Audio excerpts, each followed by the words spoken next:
हमें तुमसे प्यार है। पार्ट 10 अनय रेवा लव स्टोरी। एक हफ्ते बाद रेवा की चोट अब पूरी तरह से ठीक हो चुकी थी। रेवा किचन में अनय के लिए जूस बना रही थी। उसके खुले बाल खिड़की से आती हुई हवा से उड़कर बार बार उसकी गालों को चूम रहे थे। रेवा बार बार अपने कंधे से उन्हें पीछे करने की कोशिश करती। वहीं कुछ दूर खड़ा अनय एकटक रेवा को ऐसे करके देखे जा रहा था। रेवा इतनी खूबसूरत दिख रही थी कि एक पल के लिए अनय भी उसी में खो गया। उसने अपने कदम रेवा की ओर बढ़ाए और किचन के सरफेस पर बैठकर उसे घूरने लगा। इस सबसे अनजान रेवा जूस बनाने में बिजी थी। तभी रेवा के फ़ोन पर एक नोटिफिकेशन आता है। रेवा अपना फ़ोन ऑन करके देखती है। उसे किसी अननोन नंबर से मैसेज आता है। उस मैसेज में लिखा होता है, हेलो रेवा, अक्षत हियर। ओह, तो अक्षत का नंबर है। रेवा झट से अक्षत को नंबर को अपने फ़ोन में सेव करती है। अक्षत फिर से एक मैसेज भेजता है जिसे पढ़कर रेवा के होठों पर एक स्माइल आ जाती है जिसमें लिखा होता है, तुम्हारी प्रोफाइल पिक्चर बड़ी प्रीटी है, यू आर सो ब्यूटीफुल। पीछे बैठा अनय ये सब देखे जा रहा था। वो अपनी जगह से उठा और रेवा का फ़ोन उसके हाथों से छीनकर उसकी चैट पढ़ने लगा। अनय का ऐसा बिहेवियर रेवा को बिल्कुल पसंद नहीं आया। उसने अपना फ़ोन छीनने की कोशिश करते हुए कहा, अनय, आप में मैनर्स नाम की कोई चीज़ नहीं है क्या? ऐसे किसी का भी फ़ोन लेकर उसकी पर्सनल चैट्स नहीं पढ़ते। फ़ोन दीजिए मेरा। रेवा ने उछलते हुए कहा, शट अप, ये मेरा घर है। मेरे घर में कोई मुझे प्रवचन दे, ये मुझे बिल्कुल पसंद नहीं है, अनय ने कहा और चैट्स रीड करने लगा। चैट्स रीड करने के बाद उसने रेवा का फ़ोन स्विच ऑफ कर दिया और रेवा के करीब जाने लगा। जैसे जैसे अनय एक एक कदम आगे आता, रेवा का एक एक कदम पीछे चले जाता। रेवा पीछे दीवार से टकराई। अनय ने उसे घेरते हुए कहा, मुझे एक बात बताओ, तुम्हारा दिमाग सच में काम नहीं करता क्या? उस दिन तो कह रही थी कि मेरी नज़र लोगों को पहचानने में कभी धोखा नहीं खाती। इस समय तुम्हारी आंखें काम नहीं कर रही क्या? वो अक्षत तुम्हारे साथ फ्लर्ट करने की कोशिश कर रहा है और तुम हो जो उसे इतने बड़े बड़े रिप्लाई दे रही हो। देखो, वो लड़का कुछ ठीक नहीं लग रहा मुझे। तुम उससे दूर रहो। आपकी प्रॉब्लम क्या है अनय? मैं मेरी पर्सनल लाइफ में कुछ भी करूँ, उससे आपको क्या? आप अपना काम कीजिए ना। मैं आपकी बीवी नहीं हूँ जो आप मेरे पर्सनल लाइफ में इंटरफेयर कर रहे हैं। और आपको किसने कहा कि वो लड़का ठीक नहीं है?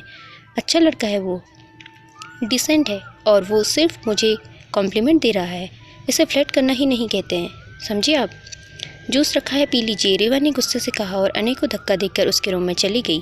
पता नहीं ये मेरी बात क्यों नहीं मानती। इसकी प्रॉब्लम क्या है यार? ये मेरा गुस्सा ही डिज़र्व करती है। इसे प्यार से बोली बात तो समझ ही नहीं आती। अनय बड़बड़ाया और जूस पीने लगा। कुछ देर बाद ऑफिस में अक्षत और रेवा एक फाइल के बारे में कुछ डिस्कस कर रहे थे। कैबिन में बैठा अनय उन दोनों को देखकर कुछ सोच रहा था। अनय के सामने बैठे अनुश्री और कार्तिक ने अनय की नज़र को फॉलो करते हुए बाहर की ओर देखा। तुम्हें रेवा को उस अक्षत के साथ देखकर जलन हो रही है क्या? कार्तिक ने अनय को चिढ़ते हुए कहा।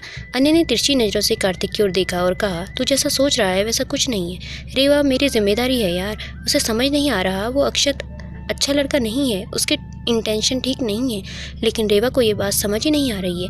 हाँ, मैंने भी नोटिस किया है, लेकिन सीरियस बात नहीं है। अक्षत का क्रश है रेवा पर। 2 दिन का अट्रैक्शन जल्दी ही खत्म हो जाएगा।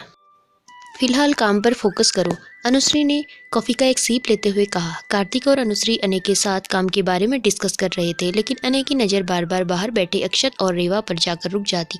अनुश्री ने कार्तिक से कहा, क्या इसका दिल पिघल रहा है? कार्तिक, आई डोंट नो, लेकिन लग तो वैसा ही रहा है। कुछ देर बाद अनय ने रेवा को कैबिन में बुलाया। अनय ने बिना एक नज़र रेवा की ओर देखा और कहा, आज मीटिंग है, मुझे किसी भी हालत में ये प्रोजेक्ट पाना ही है। कोई गड़बड़ी की ना रेवा तो मुझसे बुरा कोई भी नहीं होगा, देख लेना। आप एक ही बात कितनी बार बताएंगे? मुझे समझ आता है मुझे, और कोई गड़बड़ नहीं होगी। आपने मुझे यह बताने के लिए बाहर से अंदर बुलाया? पता नहीं आपको मुझे परेशान करने में क्या मज़ा आता है। काम कर रही थी ना मैं बाहर, रेवा ने चिढ़ते हुए कहा। ओह, तुम बाहर अक्षत से बात कर रही थी ना? मैंने तुम दोनों को डिस्टर्ब जो कर लिया। But let me tell you one thing, मैं तुम्हें यहाँ काम करने लाया, खुद की लव स्टोरी बनाने नहीं। तो इस सब चक्कर से बाहर आओ और काम पर फोकस करो। ऑफिस खत्म होने के बाद अकेले घर आ जाना। क्या है ना, तुम्हें अक्षत के साथ थोड़ा सा टाइम मिलेगा, लेकिन ऑफिस टाइम में यह सब गुटरगु नहीं चलेगी। अनय बिना कुछ सोचे समझे रेवा को सुनाई जा रहा था। रेवा ने चिढ़ते हुए कहा, अनय स्टॉप, मैं आपको कुछ बोल नहीं रही तो आप मुझे सुनाई जा रहे हैं कब से? मैं और अक्षत काम के बारे में डिस्कस कर रहे थे। आप मुझ पर शक कर रही हैं? हाँ, कर रहा हूँ। और शक क्या? मुझे तो पूरा यकीन है कि तुम इस अक्षत के पीछे पागल हो चुकी हो। सही गलत का फर्क नहीं समझती। तुम्हें दिख नहीं रहा उसकी नज़र कैसी है, या फिर देखकर भी अनदेखा कर रही हो? अच्छी तरह जानता हूँ तुम जैसी लड़कियों को। अनय इसके आगे कुछ बोल पाता तभी रेवा ने गुस्से से चिल्लाते हुए कहा, अब बस और नहीं, आप ये सब सोचते हैं। इतनी बुरी इमेज है मेरी आपकी नज़रों में, आपके साथ बहस करने में कोई पॉइंट नहीं है। और अब प्लीज़ मुझसे बात मत कीजिए, मुझे ऐसे इंसान के साथ बिल्कुल बात नहीं करनी जो मेरे बारे में ऐसा सोचता है, रेवा ने कहा और गुस्से से वहाँ से चली गई। तो दोस्तों, अगर ये कहानी अच्छी लगी तो प्लीज़ लाइक कीजिए, शेयर कीजिए और कमेंट कीजिए। Thank you watching this video.